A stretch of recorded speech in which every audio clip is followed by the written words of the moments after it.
A lot of good conversation. Well, we're going to bring it back. One of the instructional strategies that we model is we're giving feedback to students and to teachers, more importantly, is that cold call strategy. How many times in the classroom you have that student that's raising their hand, call me, call me, call me, and they're always the one that's sitting in the front of the class and have all the answers. Some of the strategies that we're teaching coaches to utilize with teachers is the cold call strategy. And really that creates an environment with your students that they know that you're going to get that cold call. Just like when you get that cold call with that person wanting to switch insurance companies, that at any time during the lesson, there's a chance that you're going to be called on. We're not looking to embarrass any students that don't have the right answer. We're not looking to do anything like that, but we want to keep students on their feet knowing that they need to be engaged because there's that chance for that cold call. So I'll turn over for your cold call, Mr. Thompson. Again, we're talking about the art of teaching. One of the things that we talk about in our coaching, and some people it's like mom and apple pie, others not, you got to be a little bit like Billy Crystal of Vegas. You got to work the room. A teacher does not sit behind their desk. They do not sit behind a lectern. They are with their learners.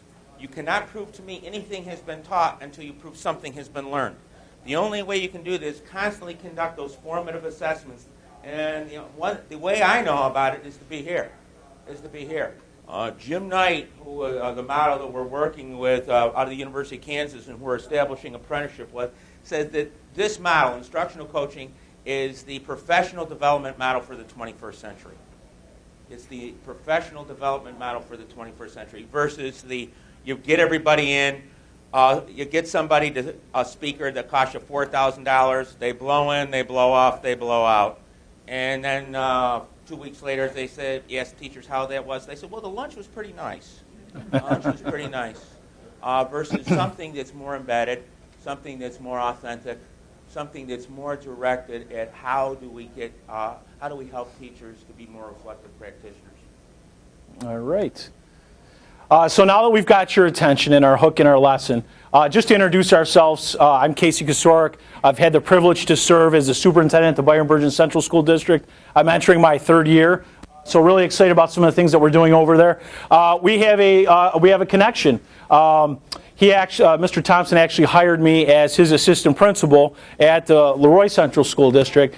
So had the opportunity to work under a great mentor and then move on and carry on that tradition into another school district. So it's really been a privilege for me to be here today. And this is something that we're looking at continuing to implement. We're utilizing it with some other school districts as well. So next I'd like to introduce Mr. James Thompson. First of all, it's an honor and a privilege to dwell amongst people like this. Stephen Covey says we need to live, love, learn, and leave a legacy. I mean, part of the legacy of somebody at my part of the career is having the privilege and honor to mentor folks, to be inspired by teachers. I got a couple awards on there because they had a great staff working their butts off to make me look good. But I guess if you're asking me, okay, how am I introducing myself first, I'm proud and privileged to say to you that I taught and was tenured as a high school teacher, then separately taught and was tenured as a middle school teacher, and then separately taught and was tenured as an elementary teacher. I value that foundation, that infrastructure that helped me go forward and have such great colleagues and friends. Excellent. And last but not least, and probably the most important in carrying out this initiative at Byron-Burgeon, is Stryker Ostafew. Hi, my name is Stryker, and I have been an elementary teacher and a high school teacher for many years. And I actually also have a tie with Mr. Thompson. He was my principal when I was a student teacher. So many years back, as I was learning the craft. I'm collecting commissions now. And as a teacher, I was able to see how lessons are planned out, how classroom management works. And then as the waves of technology started to hit us, the smartboard technology, all the tables, all the iPads, I was able to jump into that, and because of my background in lesson planning, I was able to see how that could connect with the classroom. So I've been able to, over the years, help teachers and students as they use technology in the classroom, and I love it. And this is just another piece that we can continue to move forward with the teachers. And just to comment, Stryker, we always say smart boards don't make smart kids. It's utilizing that technology tool in an appropriate fashion in the instruction. So he does a fine job. He's really been a cheerleader of this vision and having great ideas on us having the vision, and he's the boots on the ground to make it happen. So greatly appreciate it. What we're going to do now is we're going to show you about a 4-minute spiel of 3 different video clips. You're going to see one that stars Denzel Washington.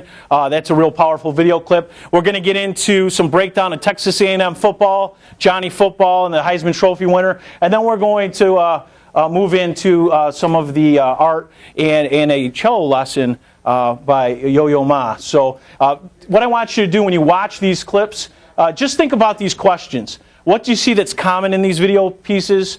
What could apply to coaching teachers? And what might not work when applying this strategy to improve instruction?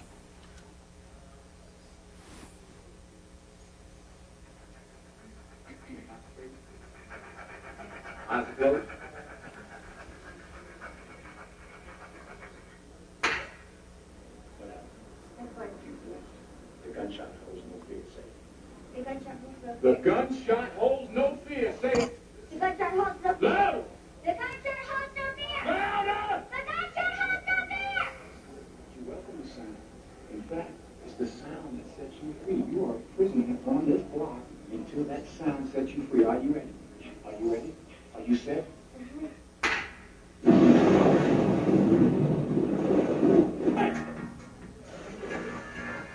Stop, stop, stop, stop, stop. Come back, come back. Hey! Stop, stop, stop, stop, stop, stop, stop, stop. Hurry up, hurry up. Sit. Bang! Bang! You don't flinch when you hear the gunshot. Understand? You listen for the sound. You don't anticipate. Concentrate on the sound. Understand? We're gaining on you. Go, go, go, go, go, go. Stop, stop. Come on, get out. Go again. Wait!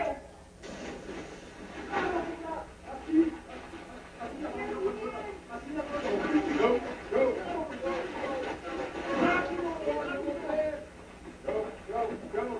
Go.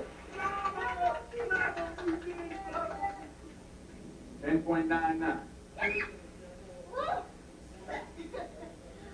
I'm tough, Chrissy. Yeah, no such thing as tough. There's trained and there's untrained. Now, which are you? Train. Trained, okay. It's one thing, you want to take your time with it, you want to make sure you make the right decisions. So we've seen a lot of progress thus far, and we'll see how this one ends up. All right, well, kind of take us through what you've been working with these guys. I know they're going through a transition, like a lot of guys, and I think you said footwork is key to what they're doing right now. Why don't you take us through the film and show us what's All right. Yeah, they've been, under center a lot more than they had this spring. We're more of a shotgun-based offense, so we're predominantly in the shotgun. So we've been working better footwork on our drops. We kind of have a 3-step drop and then a quick game drop. That right there, if you run it back, is the 3-step drop. And Jamil does a good job here. It's 1, 2, 3, gets it up pretty well on time. One thing you'd like to see him keep 2 hands on the ball and not pat it. So that's something we've been working with him on. This next one here is of Johnny. Johnny's got some gunslinger in him. So you'll see here the read breaks down. We like him. We've been working this in. We like them to go ahead and scramble at this point. All right, he gets through his reads, 1, 2, 3. Nothing's open instead of just stopping his feet. All right, let's go ahead and get out of the pocket.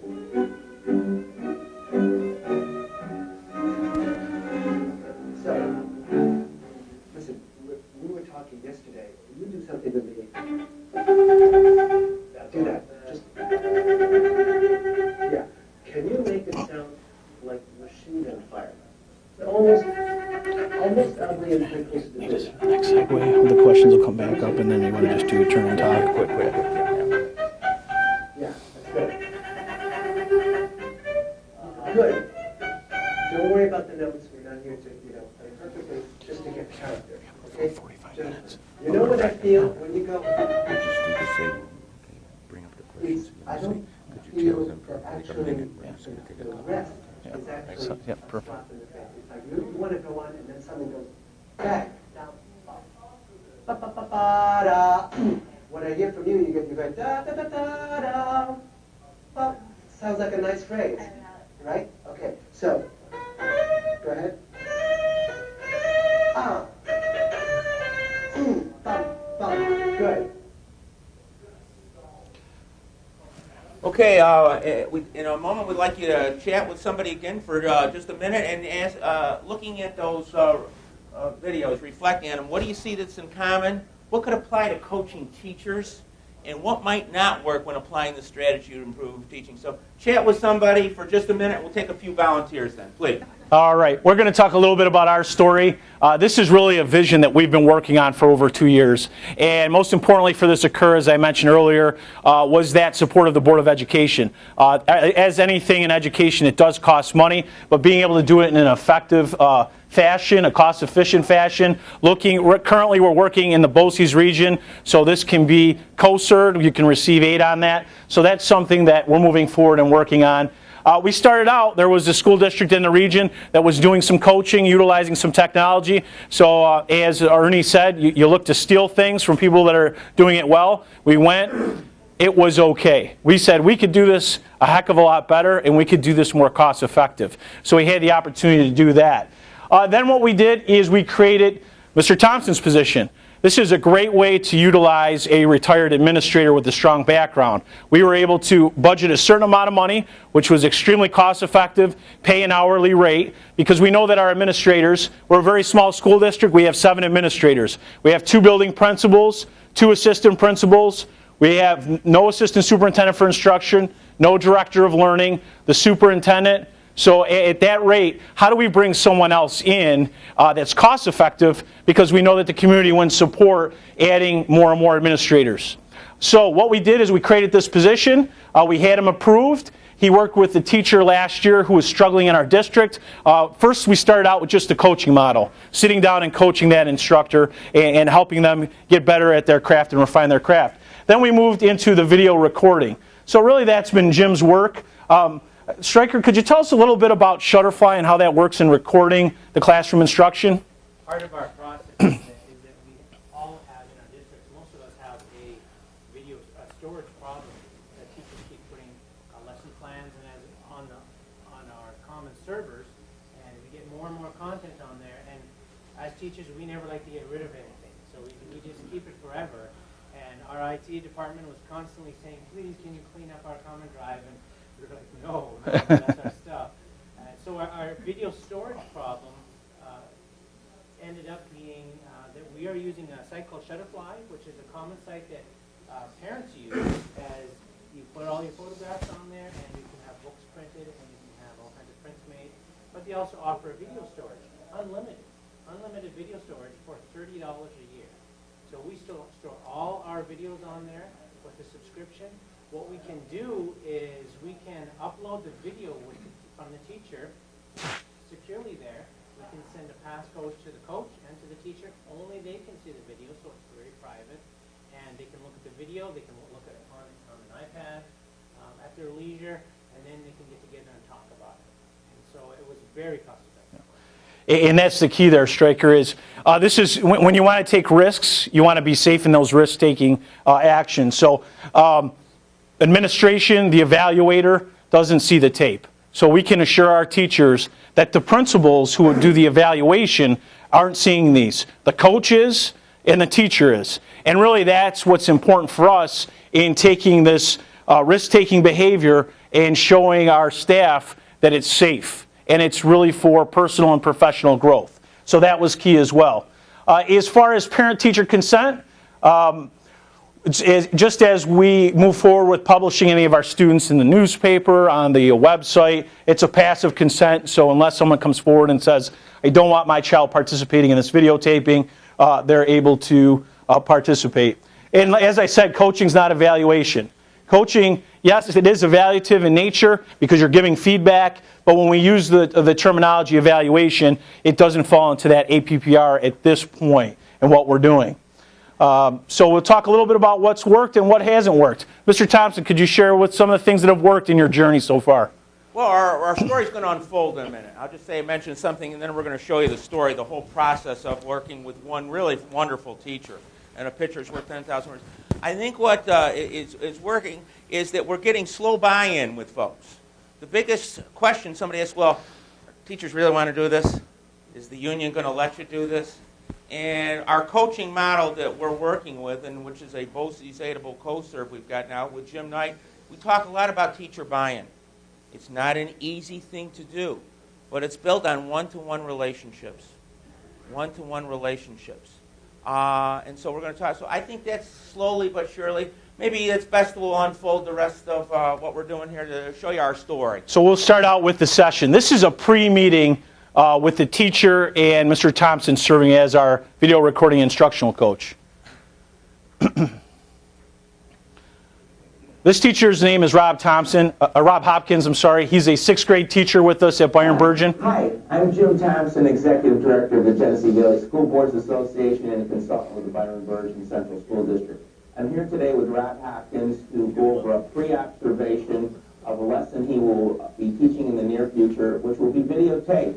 And Rob will be looking at that videotape of the lesson, and so will I, and we'll hold a subsequent post-observation conference with the goal of using that videotape, using technology to deepen a conversation about the lesson and deepen our reflective practice about the lesson and instruction, and use that all to improve our instruction and improve student learning. I'm really proud to be working with Rob. He's a great teacher, as you'll soon find out. Thanks a lot, Tim. Like Tim said, my name is Rob Hopkins, and I appreciate being part of this process. I'm a 6th grade teacher at Byron Burgeon Elementary, and I'm really looking forward to going through this reflective practice with you. Thanks so much. We're using the Byron Burgeon Central School District pre-observation form. Rob, if you could list your learning goals for the lesson and where does this particular lesson fit into the curriculum? Sure, Tim. It's a 6th grade ELA lesson based on 2 texts, one of which we're currently working with is The Lightning Thief by Rick Riordan. It's a very popular book with younger